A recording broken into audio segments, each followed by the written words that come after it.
시청자 여러분 안녕하십니까? 헬로티비 뉴스입니다. 먼저 오늘의 주요 뉴스부터 보고 오시죠.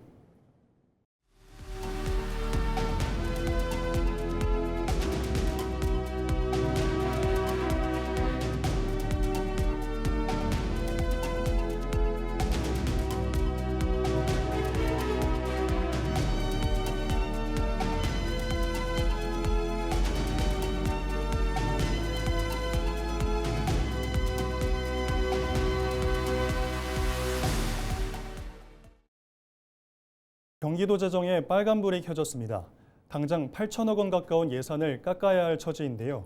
추미애 경기도지사는 경기도 재정이 사실상 부도 상태라며 재정 비상 상황을 선언했습니다. 이지훈 기자입니다.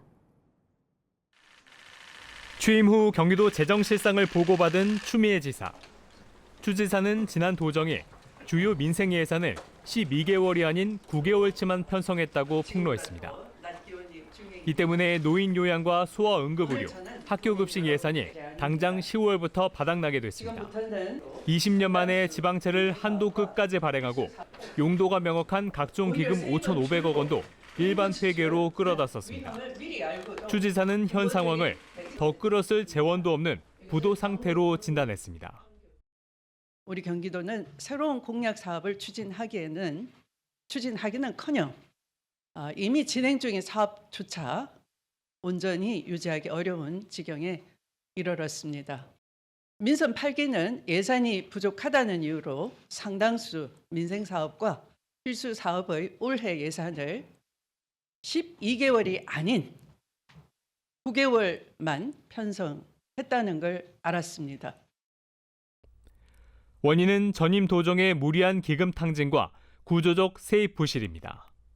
경기도본청은 법인 소득세가 없는 데다 부동산 경기 침체로 취득세 수입까지 줄었습니다.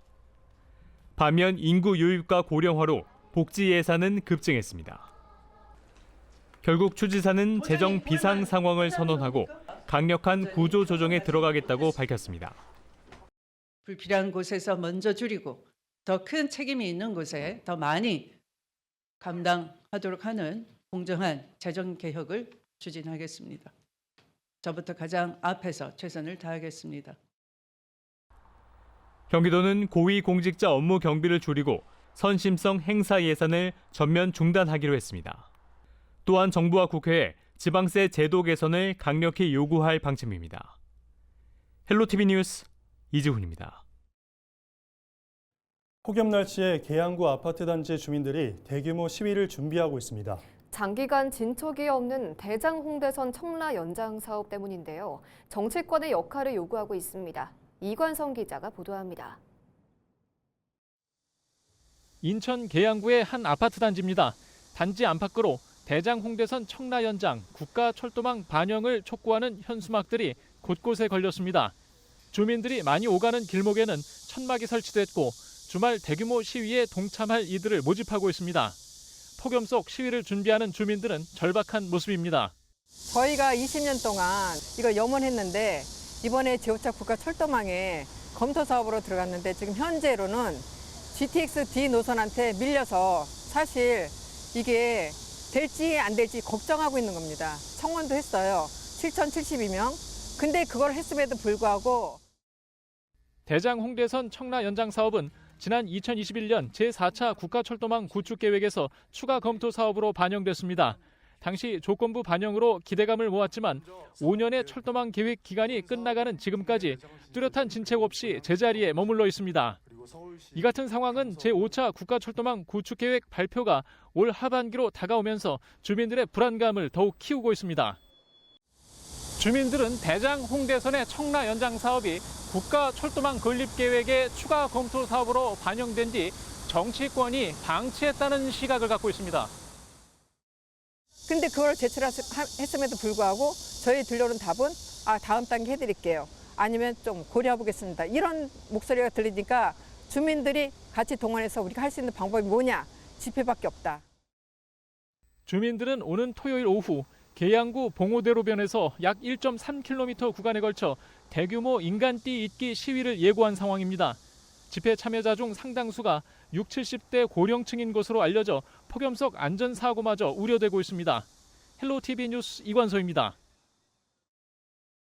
인천에서 처음으로 폭염 중대경보가 발효되면서 인천시가 폭염 재난안전대책본부 비상근무 체계를 2단계로 격상하고 총력 대응에 나섰습니다.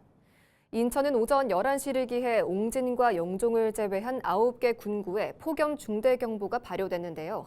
폭염 중대경보는 최고 기온 39도 또는 최고 체감온도 38도 이상의 극심한 더위가 예상될 때 발효되는 최고 수준의 폭염특보입니다. 이에 시는 비상근무 2단계를 가동하고 온열 질환자와 취약계층, 농축수산업 피해 등 분야별 대응 상황을 집중적으로 관리하기로 했는데요. 또 공공발주 현장 작업에 대해 중지하도록 하고 민간 사업장에도 적극 작업 중지를 권고했습니다. 이 외에도 무더위 쉼터와 폭염 저감 시설 설치, 살수차 가동 및 안심 숙소 운영 등 폭염에 대비할 수 있도록 했습니다.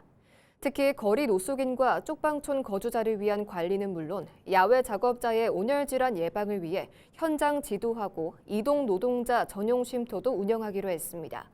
농가에는 초대형 선풍기 등을 지원하고 고수온 피해 예방을 위한 산소 발생기 1대와 수차 60대도 지원합니다. 부천시가 최근 폭염 장기화에 대비한 폭염대책회의를 열고 부서별 대응 체계를 점검했습니다. 이번 회의에서는 노인 일자리 야외 활동 중단과 취약계층 안부 확인, 산업 현장 공사장 안전관리 등 온열 질환 예방 대책을 마련했습니다. 이에 따라 부천시는 반지하와 쪽방촌 등 주거 취약계층 보호와 시 주간 행사의 폭염 대응 절차 준수 여부를 확인하는 등 현장 안전관리를 강화할 계획입니다. 또 정전에 대비해 한국전력과 협력 방안을 검토하고 전통시장과 폭염 취약 사업장에 예방 물품을 지원하는 등의 현장 점검을 확대할 방침입니다. 인천 시민 누구나 외로움을 털어놓고 필요한 도움을 받을 수 있도록 24시간 외로움 상담콜 운영을 시작합니다. 인천시는 최근 24시간 외로움 상담콜 개소식을 열고 본격적인 운영에 들어갔다고 밝혔는데요. 5일부터 운영을 시작한 상담콜은 365일 24시간 운영되는 서비스입니다. 인천시 120 미추홀 콜로 전화해 9번을 누르거나 대표번호로 전화하면 사회복지사 또는 심리상담사 자격증을 가진 전문 상담사가 시민들의 이야기를 듣고 외로움 정도와 개인별 욕구를 파악하게 되는데요. 외로움 상담콜은 단순 상담에 그치지 않고 정신건강과 복지, 지역자원과 연계해 시민들을 지원합니다. 상담 과정에서 자연스럽게 대화를 나누며 외로움을 완화하고 위기 상황이 감지될 경우 조기에 개입해 시민들이 지역사회 내에서 건강한 사회적 관계를 회복할 수 있도록 돕게 되는데요. 경제적 어려움이 확인되면 읍면동 행정복지센터를 통해 긴급 생활 지원을 연계하고 우울, 불안 의심자가 발견되면 기초정신건강복지센터를 통해 전문 상담을 제공하게 됩니다. 인천시 교육청이 내년도 공립학교 신규 교사 935명을 선발합니다. 시교육청은 2027학년도 공립학교 교사 임용시험 사전 예고를 발표했는데요. 분야별 선발 예정 인원은 유치원 43명, 초등 238명, 유초 특수학교 68명, 중등교사 548명, 중등 특수학교 38명입니다. 초등 임용시험은 오는 9월 9일 최종 선발 계획을 공고한 뒤 9월 28일부터 10월 2일까지 온라인 교직원 채용 시스템을 통해 원서를 접수할 예정입니다. 제1차 시험은 11월 7일 실시됩니다. 중등 임용시험은 9월 30일 최종 공고를 거쳐 10월 12일부터 16일까지 원서를 접수하며 제1차 시험은 11월 28일 치러집니다. 국립 및 사립학교 위탁 임용시험도 공립과 동일한 일정으로 운영되는데요. 사립학교 위탁 임용 공고는 초등 분야는 9월 1일까지, 중등 분야는 9월 15일까지 각 학교 누리집에 게시될 예정입니다. 경기 의정부시의 한 중학교에서 검도부 코치가 훈련 과정에 선수를 죽도로 폭행했다는 신고가 접수돼 경찰이 수사에 나섰습니다. 경찰에 따르면 지난달 22일 A중학교 검도부 코치 B씨가 훈련 중 선수 C군을 죽도로 수차례 폭행한 것으로 알려졌습니다. 학교 측은 관련 사실을 확인한 뒤 경찰에 신고했고 B씨는 아동복지법 위반 혐의로 입건됐습니다. 경찰은 조만간 피해자 등을 불러 정확한 사실관계를 확인할 방침이라고 밝혔습니다. 경기도 행복마을관리소와 의정부 소방서가 화재에 취약한 독거노인 가구를 대상으로 소방안전시설 설치 사업을 진행했습니다. 지난 3일부터 사흘간 진행된 이번 사업에서는 사전 점검을 통해 시설이 없거나 교체가 필요한 가구를 선정하고 화재 감지기와 소화기 등을 설치했습니다. 이번 사업은 독거노인 가구의 화재 예방과 초기 대응 능력을 높여 안전한 주거 환경을 조성하기 위해 마련됐습니다. 의정부시는 앞으로도 관계기관과 협력해 취약계층을 위한 생활 밀착형 안전 사업을 지속적으로 추진할 계획입니다.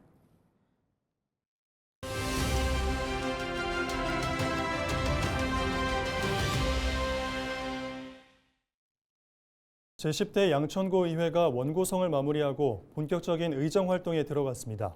새롭게 구성된 의장단과 상임위원장을 차례로 만나 앞으로의 의정 방향과 계획을 들어보고 있는데요.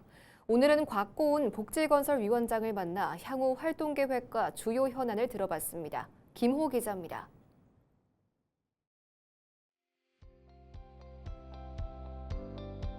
네, 먼저 복지건설위원장이라는 중책을 맡겨주신 동료 의원 여러분께 깊이 감사드립니다.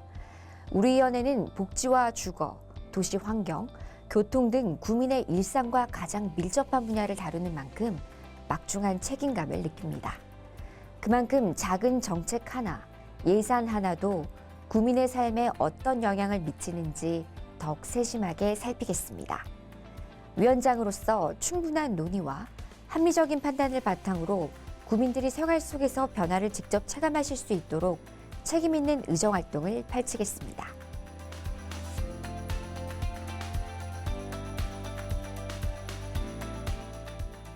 복지건설위원회의 가장 중요한 역할은 예산과 사업을 심사하는 데 그치지 않고 정책이 현장에서 제대로 추진되고 있는지 직접 확인하는 것입니다. 현장에서 확인한 문제는 끝까지 점검하고 필요한 사항은 정책과 예산에 반영될 수 있도록 적극 노력하겠습니다. 의정활동의 기준은 언제나 사업의 규모보다는 국민의 삶이 얼마나 나아졌는가에 있습니다. 부족한 부분은 꼼꼼히 점검하고 개선 방안을 제시하며 국민이 변화를 체감할 수 있는 실효성 있는 상임위원회가 되도록 최선을 다하겠습니다. 전반기에는 양천구의 미래와 일상의 변화를 동시에 챙기겠습니다. 목동 재건축이 안정적으로 추진될 수 있도록 사업 전반을 면밀히 점검하고 인프라 개선이 시급한 신월동, 신정동 지역의 생활환경 개선과 교통 보행 안전 등 지역 현안도 세심하게 살피겠습니다. 아울러 복지 사각지대를 줄이고 누구나 안전하고 편안하게 생활할 수 있는 환경을 만드는 데에도 힘쓰겠습니다.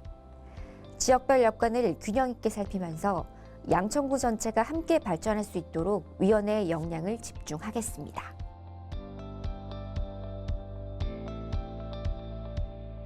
제가 의정활동을 하며 가장 중요하게 생각하는 원칙은 현장의 목소리를 최우선에 두는 소통입니다.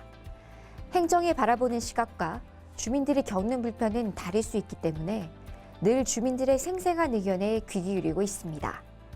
그래서 현장을 직접 살펴보고 객관적인 자료와 주민들의 의견을 함께 검토하는 과정을 무엇보다 중요하게 생각합니다. 집행부와는 원활한 소통으로 긴밀히 협력하되 보완이 필요한 부분은 꼼꼼히 살펴보며 균형 잡힌 의정을 이어가겠습니다.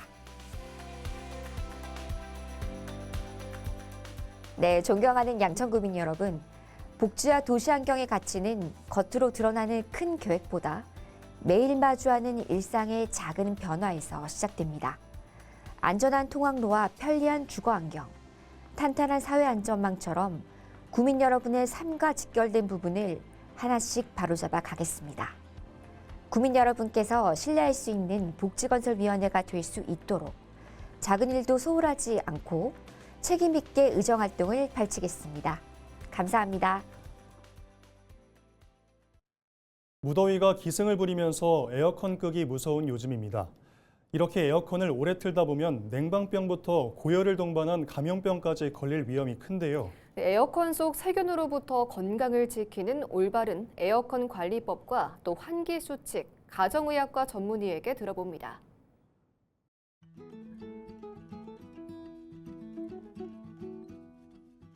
네, 맞습니다. 냉방병은 과도한 냉방으로 인해서 이제 실내외 온도차가 커지면서 우리 몸의 자율신경계가 지쳐서 나타나는 증상들을 이제 뭉뚱그려서 말하는 건데요.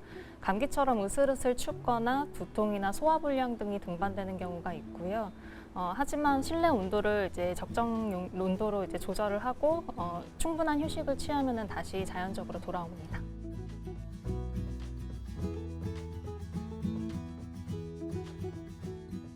바로 에어컨 속에 세균이 일으키는 레지오넬라증인데요. 대형 건물의 냉각탑이나 에어컨의 고인 물에서 증식하는 레지오넬라균이 바람을 타고 호흡기에 감염이 되게 되면 레지오넬라증이 되고요. 단순한 냉방병과는 달리 39도가 넘는 고열이나 기침, 근육통이 동반됩니다. 면역력이 약하신 분들은 치명적인 폐렴으로 발전되는 경우가 있기 때문에 바로 병원으로 오셔서 치료를 받으셔야 됩니다.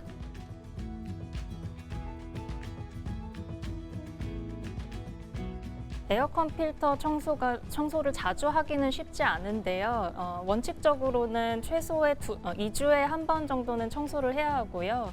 필터는 이제 떼내서 먼지를 털어낸 다음에 알코올이나 락스를 물에 희석시키고 그 물로 닦아낸 뒤에 반드시 이제 그늘에서 바싹 말리셔야 됩니다. 그리고 가장 중요한 습관 중에 하나가 이제 에어컨을 끄시기 전에 10분에서 20분 정도 송풍으로 이제 가동을 하신 뒤에 에어컨을 끄셔야지 안쪽에 습기가 완전히 마를 수 있어서 레지오넬라증을 예방할 수 있겠습니다.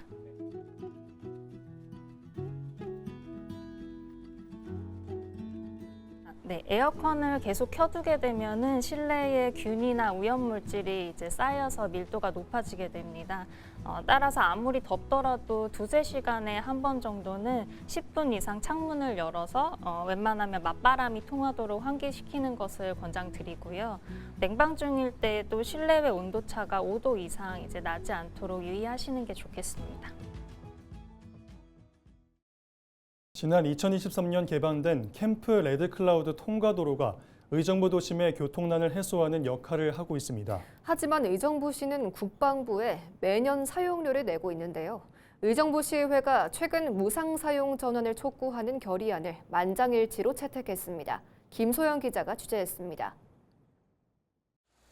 지난 2023년 7월 개방된 캠프 레드클라우드 통과도로.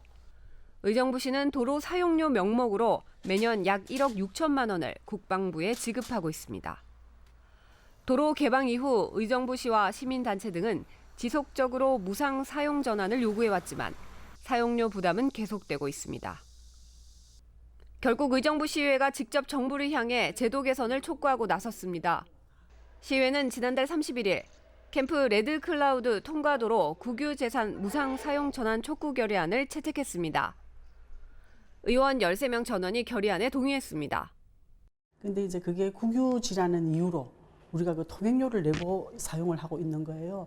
근데 이제 이 시민들의 보편적인 교통, 어쨌든 통행권 보장을 위해서도 이런 거는 국유지라고 이 통행료를 받는 거는 정말 부당하거든요. 시의회는 정부와 국방부에 통과도로 사용료 부과를 중단하고 무상 사용으로 전환할 것을 요구했습니다.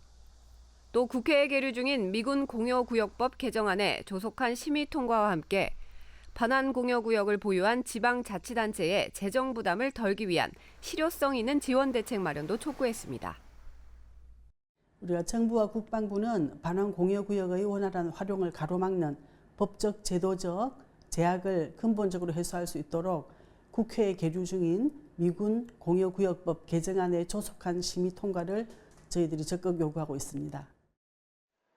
의정부 시의회는 이번 결의문을 정부와 국방부 등 관계기관에 전달할 예정입니다. 70년 넘게 미군 기지로 인해 각종 규제를 감내해온 의정부시. 교통난 해소를 위해 어렵게 개방한 도로에 매년 억대의 사용료를 부담해야 하는 현실이 바뀔 수 있을지 주목됩니다. 헬로티비 뉴스 김소영입니다.